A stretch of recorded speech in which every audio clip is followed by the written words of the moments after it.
मला अतिशय आनंद आहे की जनसुरक्षा कायदा हा दोन्ही सभागृहांनी मंजूर केलेला आहे।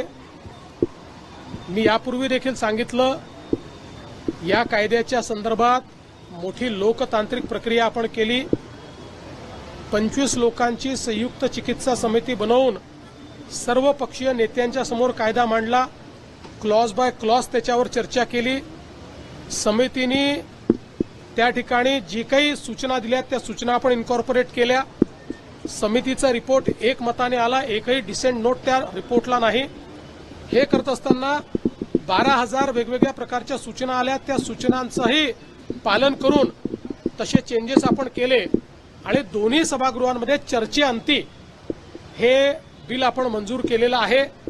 यामुळे भारताच्या संविधानिक व्यवस्थेला उलथून टाकण्याचा विचार करणारे आणि भारताच्या संविधानाला न मानणारे अशा प्रकारच्या ज्या शक्ती आहेत त्या शक्तींवर आपल्याला कारवाई करता येईल।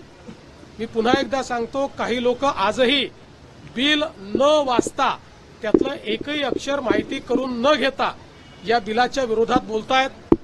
त्यांनी जर बिल वाचलं तर ते कधीच या विरोधात बोलणार नाही।